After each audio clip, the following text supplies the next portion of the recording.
Glória a Deus. Querido, você pode aplaudir o Senhor pela vida da pastora Aline. Aleluia. Glória a Deus. Gostaria que você orasse por mim hoje. Aleluia. Glória a Deus. Você pode estender suas mãos para cá, querido, sentado mesmo.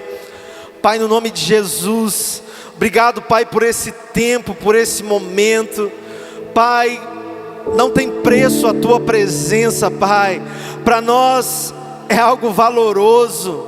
Pai, obrigado pelo privilégio e a oportunidade de podermos ouvir a Ti. Fala conosco, Pai, fala com a Tua igreja. Usa, Pai, a vida da pastora Aline. Ah, meu Deus, Pai, que não seja ela, mas que seja, ó Pai, o Teu Espírito. Enche a Tua filha de autoridade, de ousadia. Fala aos nossos corações, Pai. No nome de Jesus, edifica a Tua igreja. É o que nós oramos em o nome de Jesus. Amém e amém. Aleluia. Entrega tudo, amém? Glória a Deus. Amém, glória a Deus. Boa noite, a paz do Senhor. Aleluia. Eu quero iniciar dando um recado para as mulheres, né? Culto Shine nessa semana, amém? Vocês estão animadas? Aleluia. Sexta-feira agora, dia 8 de novembro, às 20 horas. Eu espero você, suas amigas, as mulheres da sua casa. Traz todo mundo para cá. Será o nosso último culto do ano. Teremos a participação, a presença da pastora Marina Lopes da Lagoinha Ubá. O louvor com a Daís e a Raquel da Lagoinha Leopoldina. A Carol também estará aqui com a gente também ministrando. E vai ser maravilhoso, irmã.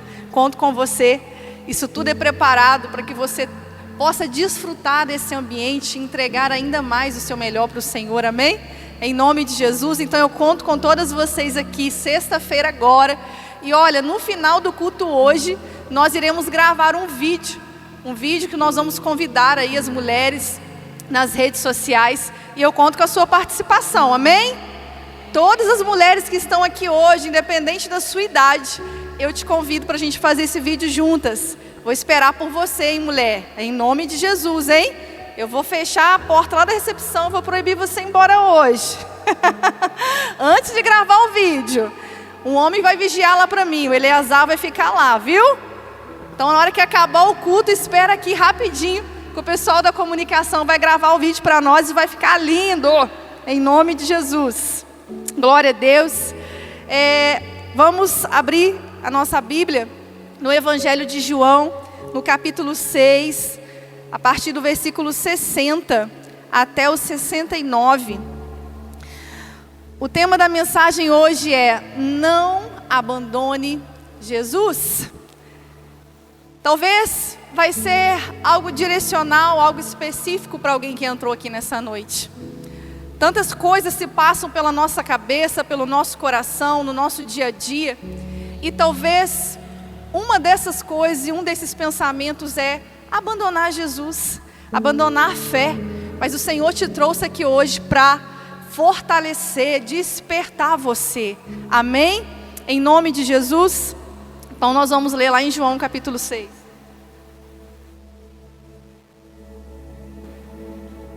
A partir do 60, que diz assim: ao ouvirem isso, muitos dos seus discípulos disseram: dura é essa palavra, quem pode suportá-la? Sabendo em seu íntimo que os seus discípulos estavam se queixando do que ouviram, Jesus lhes disse: isso os escandaliza? Que acontecerá se vocês virem o Filho do Homem subir para onde estava antes? O Espírito da vida, a carne não produz nada que se aproveite. As palavras que eu disse são Espírito e vida.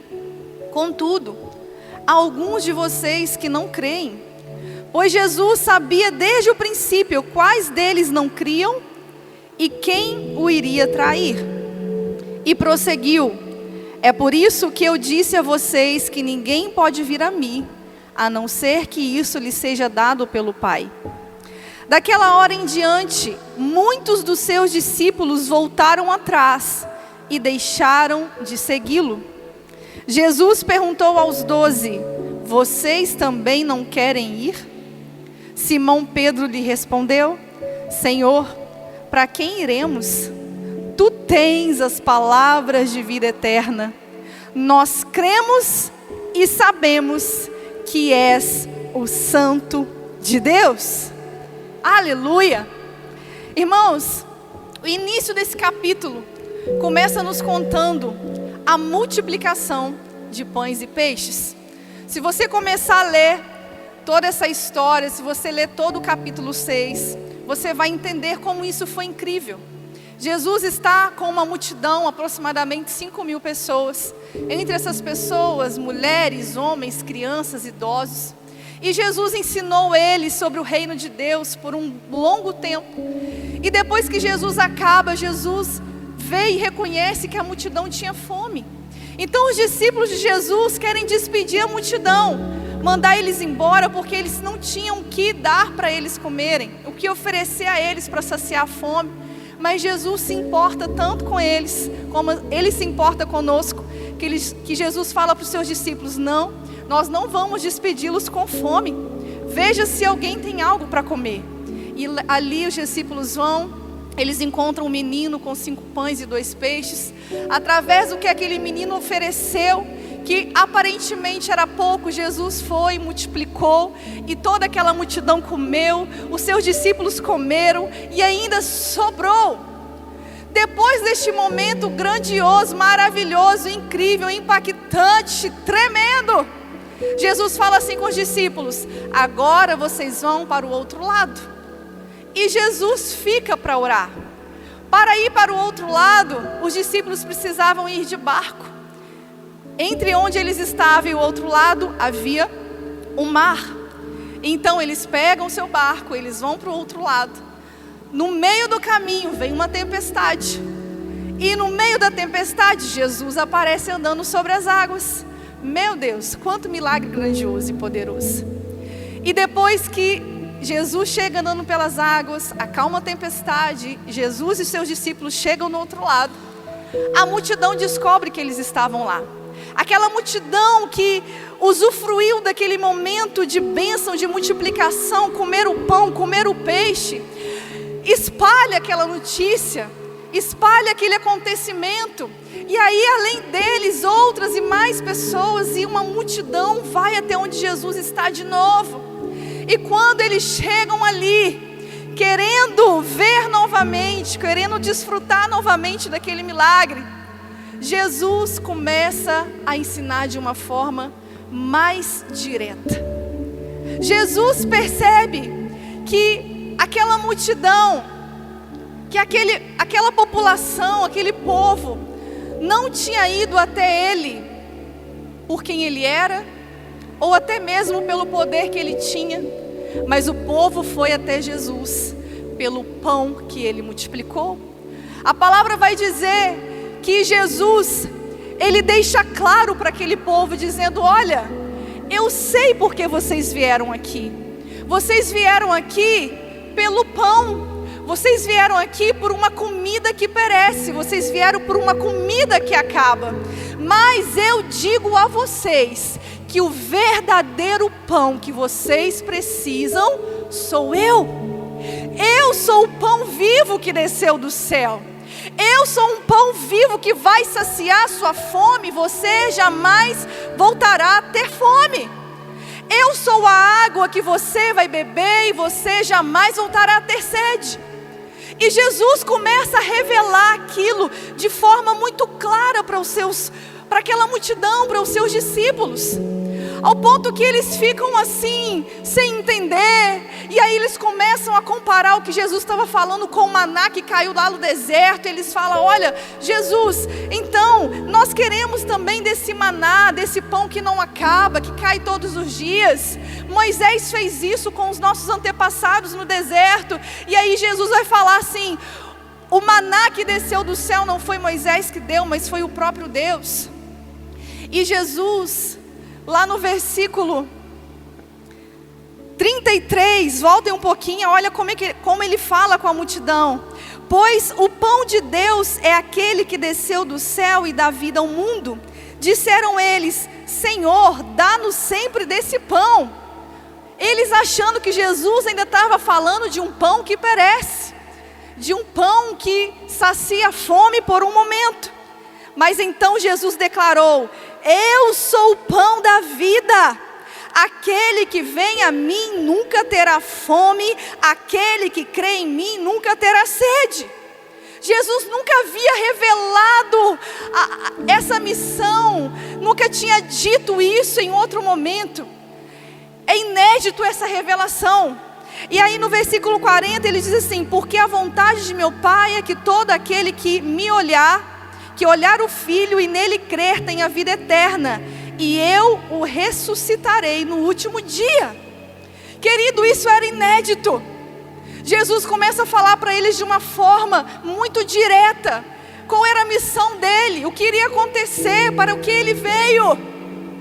Mas aí nós vamos chegar no versículo 60, aonde nós lemos aqui, em que a multidão, muitos dos seus discípulos, acharam essa palavra dura demais, ao ponto de dizer: quem pode resistir? Às vezes você pode pensar assim: como que aquela multidão, aqueles discípulos, acharam duro demais aquela revelação? Porque eu e você hoje, quando nós lemos, nós ficamos impactados. Quando eu e você hoje lemos essa passagem, nós ficamos: uau! Ele é o pão vivo que desceu do céu. Nem só de pão viverá um homem, mas sim de toda a palavra que sai da boca do Senhor. Quando Jesus começa a revelar quem Ele é, a sua obra, a sua missão, querido, isso nos atrai. Mas qual é a diferença entre aquela multidão, entre os judeus, para nós hoje? Porque para eles foi duro demais aquela palavra. Para nós é impactante demais, é incrível essa revelação. Então eu te pergunto: qual é a diferença? A diferença está no interesse de quem ouve. E qual dos dois estavam corretos? A multidão ou nós? Quais são? Você pode chutar? Era a multidão ou somos nós? Quem está certo? Nenhum dos dois. Porque nós não podemos ser crentes, cristãos e pessoas interesseiras. A multidão achou duro demais porque o interesse deles não era Cristo. O interesse deles não era Jesus. O interesse deles era o pão, era saciar sua fome física. O nosso interesse é a salvação, é a vida eterna. Tudo bem, não tem nada de errado com isso. Só que quando nós baseamos o Evangelho somente no nosso interesse, nós estamos falhando. Nós não podemos ser interesseiros quanto ao que se diz palavra de Deus, Bíblia, Jesus. Ele é completo, Ele é o alfa e o ômega. Ele quer te ensinar de Gênesis a Apocalipse sem falhar nada. Às vezes nós somos interesseiros ao ponto de falar assim: eu só ouço sobre fé, mas sobre santificação não. Ou eu só gosto de ouvir sobre exortação, mas eu não gosto de ouvir de fé, porque tem isso também. Tem crente que só gosta de apanhar, mas se ouve uma palavra de fé, ele critica. Tem crente, irmão, que só gosta de ouvir sobre prosperidade, mas não gosta de ouvir sobre santidade. Tem crente que só gosta de ler os evangelhos.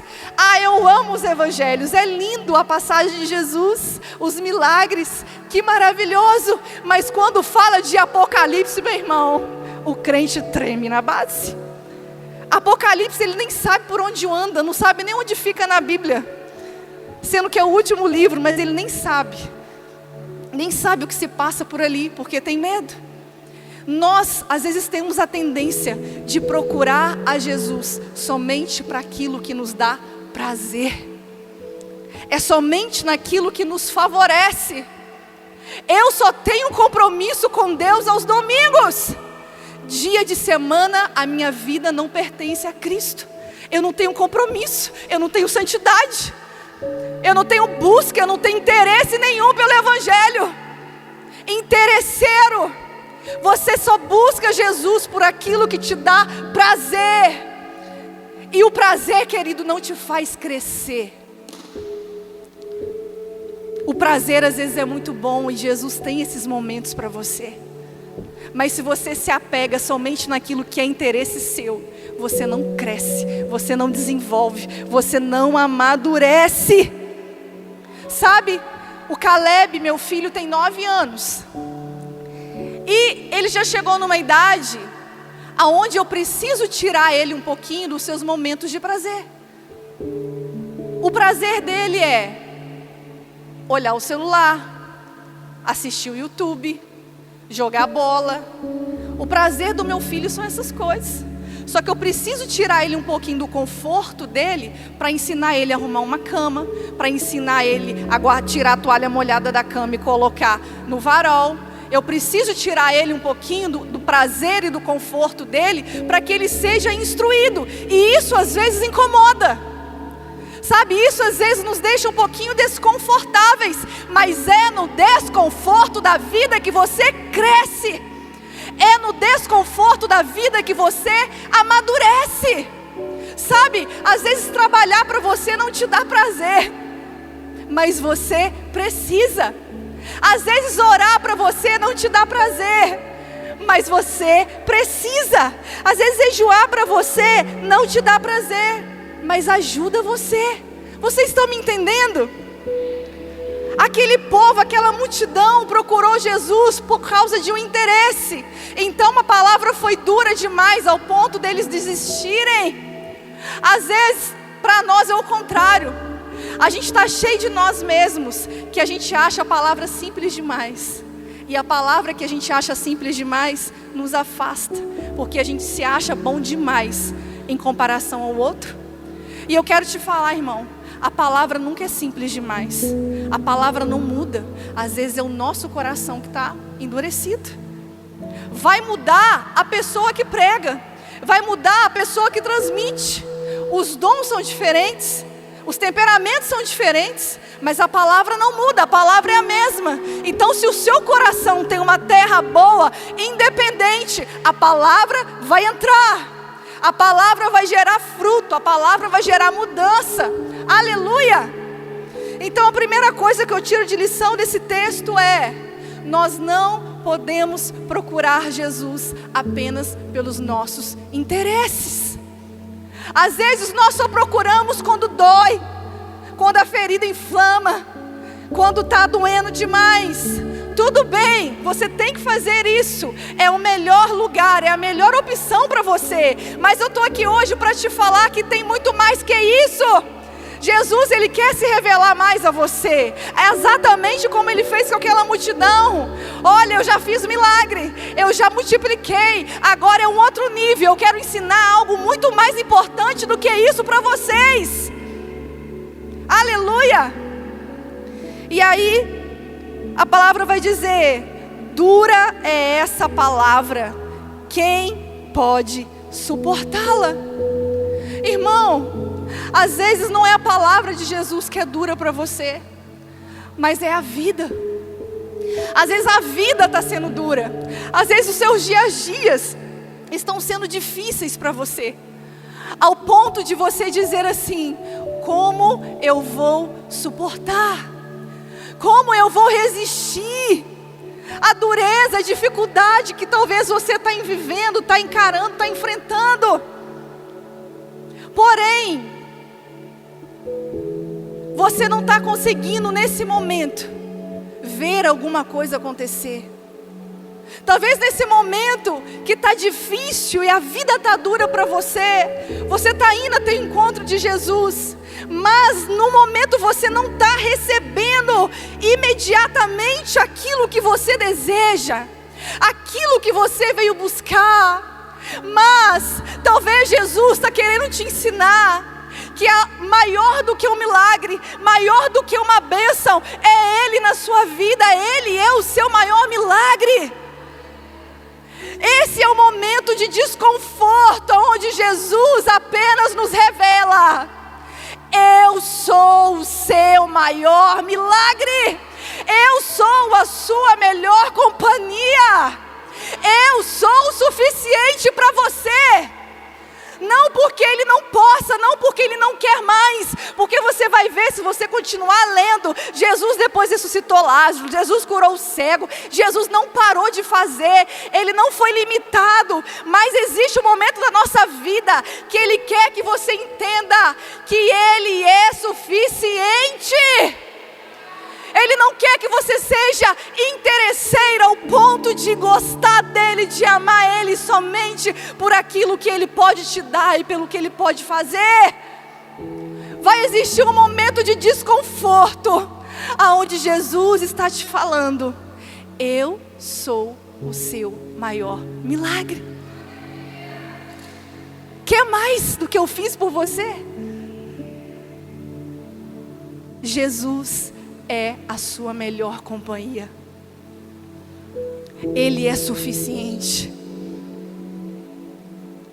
Momentos de dureza na vida, momentos que você acha que é o fim, como nós cantamos. Quem pode resistir? Como eu posso suportar? Jesus quer te ensinar que Ele está com você.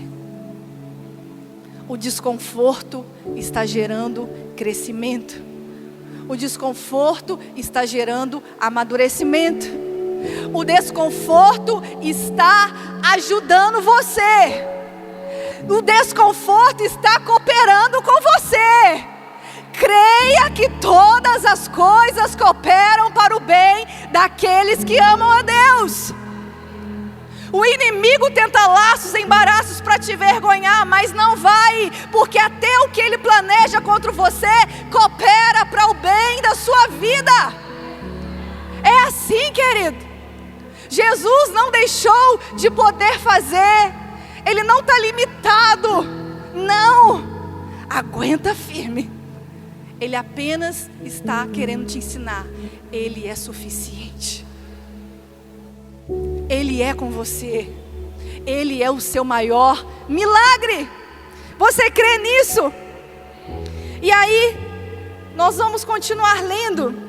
E nós vamos ver que alguns dos discípulos deixaram de seguir Ele, por eles não compreenderem o que Jesus estava falando, por estar sendo difícil demais aquilo tudo. A decisão deles foram voltar atrás. Eu não sigo mais, eu não continuo daqui, eu não resisto isso. Enquanto estava tudo bem, eles continuaram. Enquanto eles viam milagres, eles continuaram.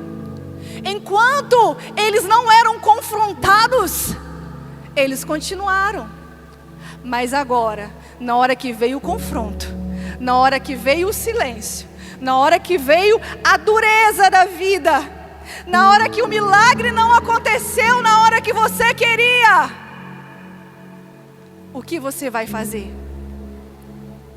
Jesus te trouxe aqui hoje para te dizer: você não pode parar de segui-lo.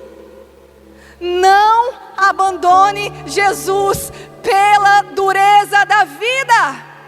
Não abandone Jesus porque talvez você esteja servindo e buscando a Ele sozinha ainda na sua casa. Não abandone Jesus porque talvez alguém te traiu. Não abandone Jesus porque talvez você esteja doente. Não abandone Jesus porque talvez alguém deu um mau testemunho para você. Jesus te trouxe aqui hoje para te falar isso. Não me abandone. Eu sou o seu milagre. Eu estou te ensinando com a dureza da vida. Eu estou fazendo você crescer com a dureza da vida, sabe, irmão? O milagre não é para quem merece, não. O milagre é para quem não desiste. Talvez a fé que você viveu e carregou até aqui não é a mesma fé que vai existir aonde Deus quer levar você. É por isso que as durezas da vida acrescentam para nós. acrescenta para nós: não abandone Jesus. Se está desconfortável hoje, vai te favorecer amanhã. Você pode falar isso com o seu irmão? Se está desconfortável hoje, vai te favorecer amanhã. Se está desconfortável hoje, vai te favorecer amanhã. Creia nisso, carregue isso, e você vai testemunhar, e você vai poder dizer: eu não abandonei Jesus. Eu estou com Ele até o fim, até que Ele venha. Ele é tudo que eu preciso, Ele é minha vida, Ele é minha rocha, Ele é o meu refúgio, Ele é meu socorro bem presente na angústia. Ele é o meu conselheiro, Ele é o meu ajudador, Ele é o meu advogado fiel. Ele é Jesus, irmão. Ele está aqui, essa igreja vive por causa dEle, e essa igreja vive para pregar sobre Ele. Oh, Ele é o caminho, a verdade e a vida. É Ele que será conhecido para todos sempre. Ele é o caminho, a verdade e a vida. Ele é tudo o que você precisa. Eu não sei por quais caminhos você já andou na sua vida, irmão. Eu não sei o que você já fez até aqui, ou o que ainda está fazendo. Eu só sei que para Jesus isso não importa mais, se você a partir de hoje decidir segui-lo. Sabe, certa vez um jovem rico chega até Jesus e pergunta: Jesus, o que eu preciso fazer para eu começar a te seguir? E quando Jesus viu que havia no coração algo que era maior do que aquela vontade, Jesus confronta ele e diz: vende tudo que você tem. Porque para aquele jovem, o dinheiro, a riqueza estava acima de Cristo. Mas na hora que chegou o confronto, ele não seguiu Jesus. Quando Jesus confronta você, quando Jesus corrige você, quando Jesus ensina você, é para você crescer, é para você evoluir, é para você se desenvolver. Aleluia. E então, Pedro veio com uma grande revelação. Pedro, mais uma vez, ele se deixa ser usado pelo Espírito Santo de Deus. E ele fala assim: Jesus, nós não queremos ir embora como eles. Imagina tudo que os discípulos, 12, já tinham vivido, já tinham aprendido, já tinham presenciado. E eles talvez começaram a refletir naquele momento: a gente vai seguir? A gente vai parar? A gente vai no conselho daqueles que acharam duro demais? Mas Pedro diz: Senhor, para quem iremos? Tu tens as palavras de vida eterna. Nós cremos e sabemos que és o Santo de Deus. Pedro entendeu, querido, que essa vida passa. Pedro entendeu que o desejo momentâneo da multidão iria acabar. Pedro entendeu que aquilo era passageiro, aquilo era momentâneo. Ele diz: não, eu não deixo você, Jesus, porque o Senhor tem o que eu preciso para a eternidade. Tu tens as palavras de vida eterna. Tudo que você está me ensinando está me levando para o céu. Tudo que você está me ensinando está me ajudando a viver um pedacinho do céu nessa terra. Pedro entende que Jesus era suficiente naquele momento, independente do que ele estava pronto para fazer ou dizer. Sabe, eu gostaria que você refletisse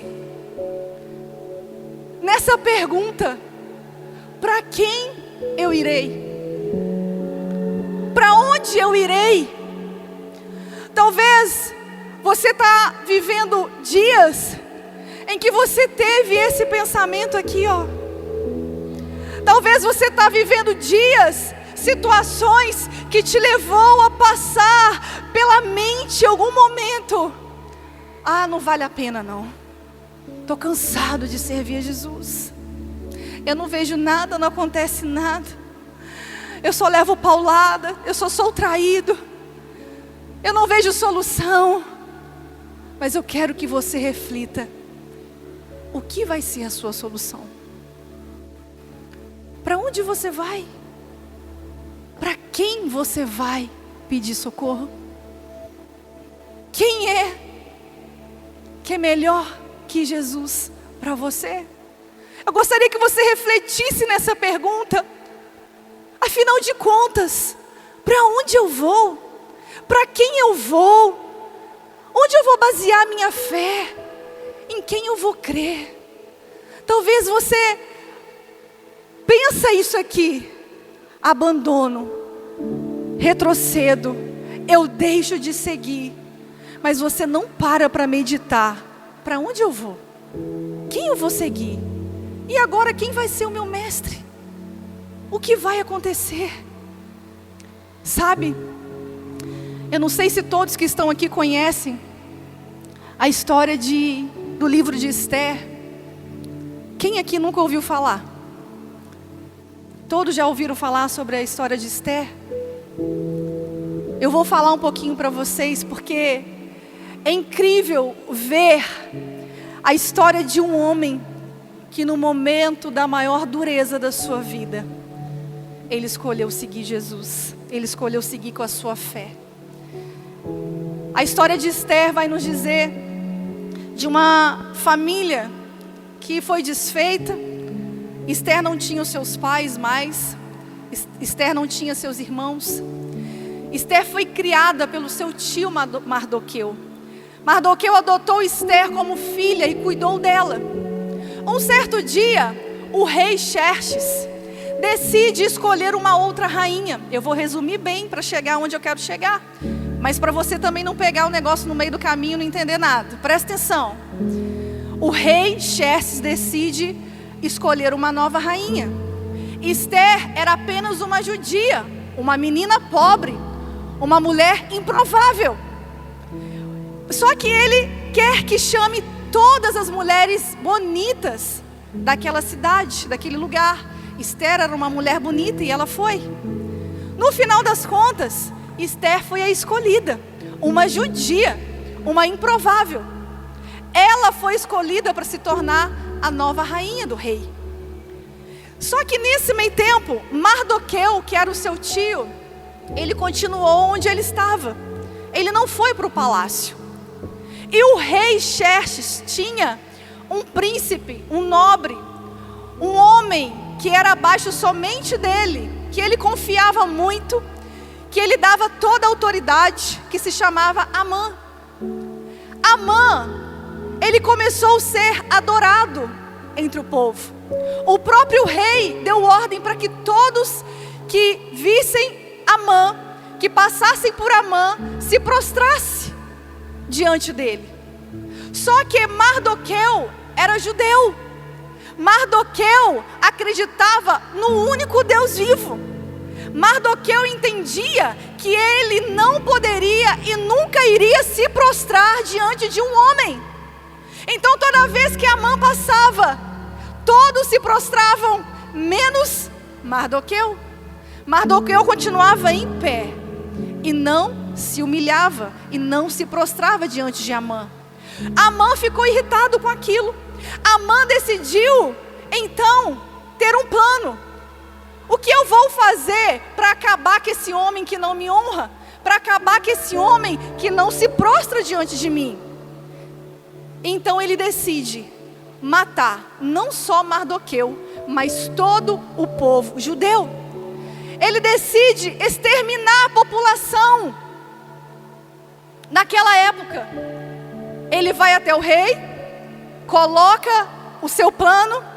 O rei, como gostava muito dele, assina embaixo. E aquilo se torna um decreto. Aquele plano de Amã se torna um decreto, se torna uma lei. Todos iriam matar os judeus. Não poderia existir mais nenhum judeu na terra.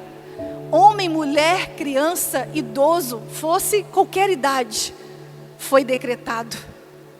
Exatamente quando o rei decide, sai o decreto, eles começam a espalhar as cartas nas províncias, nas cidades vizinhas.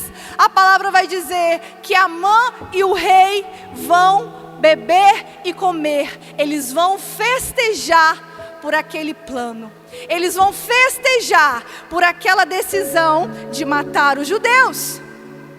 Enquanto isso, Mardoqueu descobre, e Mardoqueu rasga suas vestes. Mardoqueu se veste de pano de saco. Mardoqueu se humilha jogando cinzas em seu corpo. Mardoqueu, a palavra diz que ele chora amargamente, porque ele e o seu povo seriam exterminados da face da terra, irmão. Pensa nesse momento para aquele homem naquela época. Pense alguém chegar aqui e dizer: a partir de semana que vem, toda a população de Além Paraíba será morta. Não ficará homem, criança, idoso, todos vão morrer. Enquanto o inimigo festejava, enquanto o inimigo comia e bebia, Mardoqueu se humilhava. Mardoqueu rasgava suas vestes. Mardoqueu chorava amargamente. Aquele momento estava sendo um momento de dureza para Mardoqueu e todo o povo judeu. Era um momento duro, era um momento difícil, era um momento de incerteza. Já havia saído o decreto, irmão. Havia sido estabelecida uma lei. E aí ele poderia pensar: e agora? Não tem mais o que fazer. O que adiantou eu servir a Deus todos esses anos? O que adiantou eu ser um homem fiel a Deus todos esses anos? O que adiantou eu ensinar para Esther sobre os princípios bíblicos todos esses anos? Mardoqueu tinha tudo para parar de seguir a sua fé, tinha tudo para desistir da sua crença ali e dizer: eu me prostro diante do inimigo, eu me prostro diante do problema, eu me prostro diante da dificuldade, pois eu não estou vendo saída, pois não tem jeito para esse caso. Quantos de nós chegamos nesse momento de dureza, aonde não vemos saída? E às vezes a nossa escolha é: eu me prostro diante da dor, eu me prostro diante do sofrimento, eu me jogo na cama, acabou para a minha vida. Era um momento de dureza, não havia esperança. O que vai ser do povo judeu? Mardoqueu poderia pensar: o que vai ser de mim? O inimigo achava que tinha vencido, o inimigo festejava. Mardoqueu rasgava suas vestes e chorava amargamente. Irmão, eu não sei como tem sido os seus dias, talvez tenha sido assim, mas sabe, tem saída, tem uma nova história, tem jeito para você, tem solução sim. Não abandona Jesus nesse lugar. Calma, calma, a história não acabou aí. Enquanto Mardoqueu rasgava suas vestes, chorava amargamente, se humilhava, mas não perante o inimigo, mas perante ao Deus vivo que ele conhecia, o Deus de Israel, o Deus que abriu o mar vermelho, o Deus que derrubou as muralhas, o Deus que fez o povo passar aos pés secos pelo Rio Jordão, o Deus que já tinha feito tantos milagres, querido. Ele não abandonou a sua fé na hora da dureza da vida. Ele lembrou: quem sabe não foi para esse momento que Esther chegou no palácio. Ele chama Esther: Esther, olha o que está acontecendo.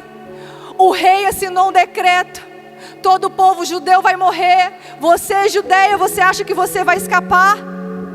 E Esther fala: tio, todo aquele que entra na presença do rei sem ser convidado é morto, tio. Então ele fala: Esther, se você não quiser fazer nada, eu sei que livramento e socorro virá de outro jeito. Oh meu Deus, gente, que homem de fé. naquele momento de incerteza. Nunca havia existido algum outro caso desse. Um rei deu um decreto, saiu uma nova lei e agora ele desiste assim de uma hora para outra, irmão. Nunca havia acontecido isso antes. Mas Mardoqueu tem a convicção do Deus que ele servia. E ele deixa claro para Esther: se você não quiser ajudar, eu tenho certeza que socorro e livramento virá de outro jeito. Jesus está falando para você, querido. Às vezes você está focando a sua esperança em determinada pessoa, em determinado lugar, em determinada data. E Jesus está falando: se não vier por aí, creia que socorro e livramento vai chegar. É do jeito dele, creia nele. Pode não haver saída, ele é o Deus do impossível. Se é possível para você, então é possível para você, você faz. Agora se tornou impossível, descanse. Socorro e livramento virá. Socorro e livramento virá. Então, a palavra vai dizer que Amã prepara uma forca para enforcar Mardoqueu em meio à praça pública. Ele queria que todos vissem. Eles queriam que todos festejassem a morte do homem que não se prostrava diante do inimigo. O inimigo queria que todos contemplassem: ah lá, eu planejei, ele morreu. Ah lá, eu planejei, deu certo. Ah lá, eu planejei, o homem foi humilhado. Às vezes, querido, você está pensando que o inimigo vai te vencer, que o inimigo está vencendo você. Às vezes você está achando, pronto, o inimigo prevaleceu. Mas quem disse que o inimigo é maior do que o Deus vivo? Quem disse que o inimigo pode prevalecer? Você só precisa crer até o fim, porque o milagre é para quem não desiste. Mardoqueu não desistiu. A forca estava preparada. A forca para Mardoqueu. E então, gente, Deus abre porta. Deus faz, gente, o inacreditável acontecer. Mardoqueu um dia tinha ajudado o rei a se livrar de 2 homens que estavam tramando a sua morte. Mardoqueu conta para o rei Xerxes isso, e Mardoqueu se livra da morte. Porém, quando isso aconteceu, o rei não fez nada por Mardoqueu. Só que isso ficou registrado no livro, o livro de Crônicas. Então, naquela noite que Amã iria matar Mardoqueu, naquela noite que Mardoqueu iria para uma forca, Deus lembra o rei Xerxes de ler o livro de Crônicas. E ele fala assim: eu estou com dificuldade para dormir, meus servos, vocês podem ler para mim? E ele vai ler exatamente na passagem que conta o momento que Mardoqueu havia ajudado ele. E ele fala assim: gente, o que eu fiz para honrar esse homem? O que eu fiz por Mardoqueu, que me livrou da morte? E aí os servos falam assim: meu rei, você não fez nada. E aí naquele momento, ele decide honrar Mardoqueu. E quem ele chama para poder ter uma ideia muito sublime do que fazer por gratidão a Mardoqueu? Quem vocês acham? O próprio inimigo de Mardoqueu. O rei chama Amã e pergunta assim, porque Amã era um homem de confiança dele: Amã, o que você faria para honrar alguém que fez o bem para você? O próprio Amã, ele dá a ideia do que fazer para alguém que honra o rei. E então Amã decide que aquele homem tinha que vestir uma capa de púrpura, aquele homem tinha que andar desfilando pela rua nos cavalos do rei. E o rei faz exatamente o que Amã fala, mas Amã não sabia para quem era aquela honra. Amã achava que a honra era para ele. O inimigo estava achando que a honra era para ele, mas Deus estava usando o próprio inimigo para cooperar para o bem de Mardoqueu. Você consegue entender porque todas as coisas cooperam para o seu bem, querido? O inimigo pode estar tramando laços, embaraços para te envergonhar, mas não vai. Aleluia. Então, rainha Esther, no meio dessa história toda, Esther conta para o rei. O rei a recebe, Esther conta para o rei o que Amã estava planejando. E o rei, ele amava Esther, ele via graça na Esther. Então o rei decide matar Amã no lugar de Mardoqueu, na forca. A forca que o inimigo preparou para Mardoqueu foi a forca que o inimigo morreu. Você consegue entender? Um homem que no momento de dureza da vida, um homem no momento de incerteza da vida, que ele tinha todos os motivos para abandonar Jesus, mas ele decidiu continuar firme. Ele contemplou um grande milagre, uma grande vitória, meu irmão. Que história incrível, lê lá na sua casa. Desfruta disso. A forca que o inimigo preparou para Mardoqueu foi a própria forca que ele morreu. Ele construiu para ele mesmo. Às vezes o poço, o laço que tem tentado cavar para você cair, meu irmão, fica tranquilo. Esse poço não é para você não. Não é você que vai cair nele não, amém? Então, reflita. Pense nessa história, reflita. Para onde eu vou? Ministério de Louvor, vem para cá. Para onde eu irei? Para quem? Quem vai me socorrer? Querido, continua crendo. Continue confiando, meu irmão. Jeremias 17:5 vai dizer assim para você, ó. Assim diz o Senhor: maldito é o homem que confia nos homens. Eu quero finalizar com essa palavra para você.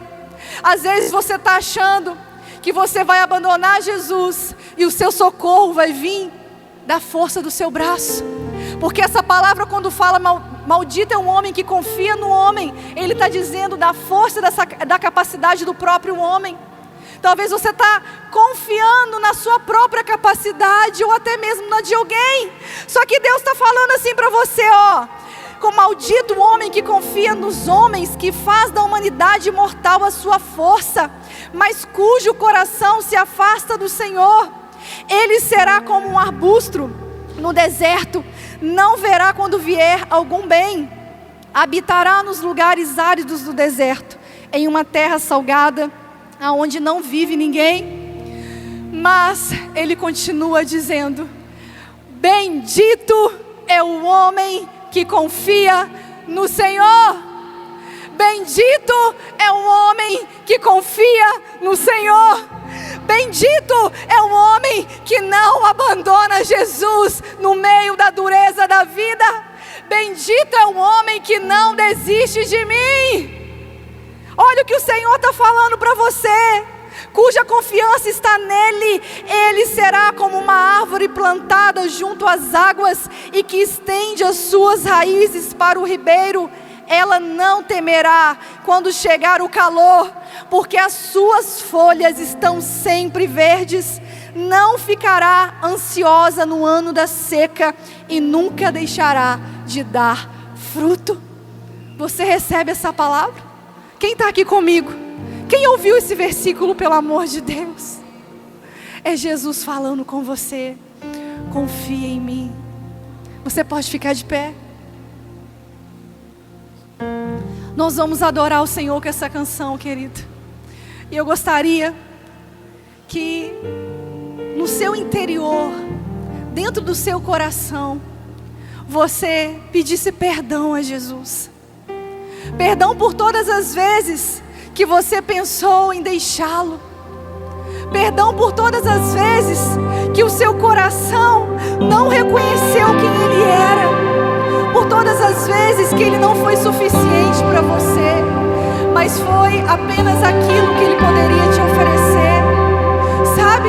Começa a refletir agora e dizer: Jesus, eu reconheço que realmente eu não tenho para quem ir, eu não tenho para onde ir.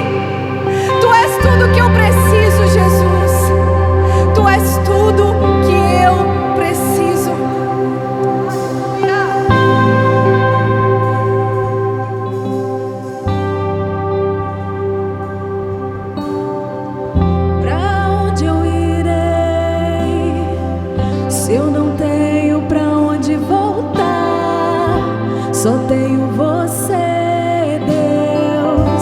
palavra